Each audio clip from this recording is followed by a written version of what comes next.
Buffalo, New York. Oh, wow.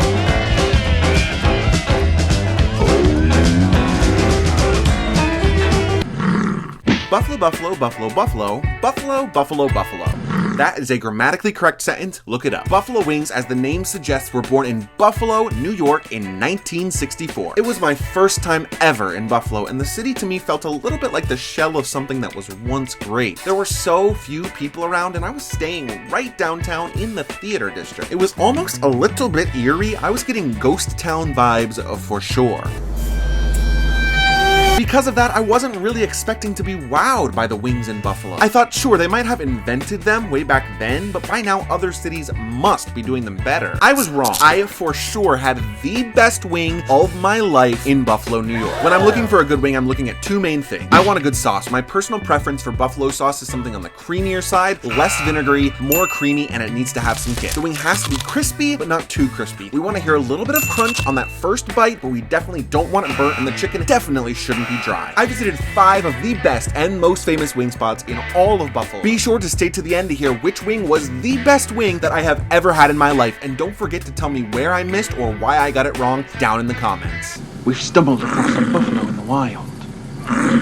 Anchor Bar. This is the place where it all began, right here in the Anchor Bar on Main Street in 1964. The first buffalo wing was created when Teresa Bellissimo fried up some wings and tossed them in hot sauce and butter and gave them to her son and his friends late one night. Anchor Bar for sure does get plenty of tourists, but I went right at opening on a Monday, mostly avoiding the crowd, which gave me a chance to walk around and look at all the interesting decor and trophies, and then I went to work. One order comes with 10 wings in one sauce, so of course I went with the gold standard, the medium buffalo wing. My first bite in Buffalo at the place that started it all. The sauce is good. It felt like a tried and true buffalo sauce, except it was a little butterier and a little creamier, and overall felt better quality than you might get from most places. The medium sauce wasn't particularly spicy, so if you do like kick, I suggest going hotter.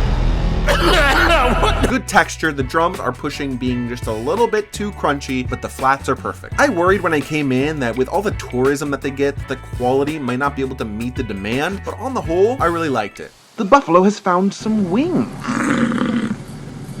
Gabriel's Gate. Gabriel's Gate is in Allentown, which is a historic neighborhood in downtown Buffalo, and a very cute one at that. It was an easy walk over from Anchor Bar, which I appreciated, and is housed in one of the original Tift Row buildings, which were built all the way back in 1864. There's all sorts of taxidermy on the walls, and there's even a fish tank when you walk in. That's a fish? Just like with Anchor Bar, the 10 wings come with one sauce, so I got the standard medium buffalo wing. However, I was curious about the suicide sauce, so I asked to get some of that on the side. Foreshadowing. These wings weren't bad. I know some big time articles have named Gabriel's Gate as the best wing in all of Buffalo, but to me they were mostly average, maybe slightly above average. The sauce is less creamy than it is over at Anchor Bar, so it immediately wasn't as much my thing, but it was still thick, which I did appreciate. Also, not quite as crispy, though not by any means undercooked or soggy. The texture was pretty solid. Okay, we gotta talk about that suicide sauce. This sauce is going to taunt you and make you feel like a fool. It's going to lure you into feeling like you have it beat. And after you've mistakenly taken a couple of bites, then yeah, it's spicy. Oh, it's dumb. ELMOS! Even me? So I had the pleasure of being joined by a couple of family members for the next couple of stops, and we headed about 15 minutes north of the downtown area to a strip mall which contains ELMOS. I don't know about you, but for some reason when I see a restaurant that's part of a strip mall, I immediately don't take it seriously. Why is that? ELMOS feels pretty divey, but then again, so do all of these places. Like, we asked and they won't even do a margarita here. Like, they will sell you beer and they will sell you wings. Because that's what men do. ELMOS does something interesting. They do double dipped wings here. That means they fry and sauce them as usual, but then they add another sauce and grill them afterwards. Between the three of us, we were able to try not only the original buffalo wing, but also the double dipped honey mustard with Cajun. I think because they're grilled again after being fried, these wings are crispy, right? It's borderline too crispy. So for fair comparison, this rating is based purely on the buffalo wing. It felt a little bit more on the hot sauce, vinegary side of buffalo and wasn't particularly interesting to me. That said, if you do go to ELMOS, eschew the plain buffalo wings and get some double dipped wings. The honey mustard with Cajun was a really delicious sort of smoky combination of flavors that grew on us as we ate. I think if you give a few different double-dipped combinations a try, you're gonna find something you really like.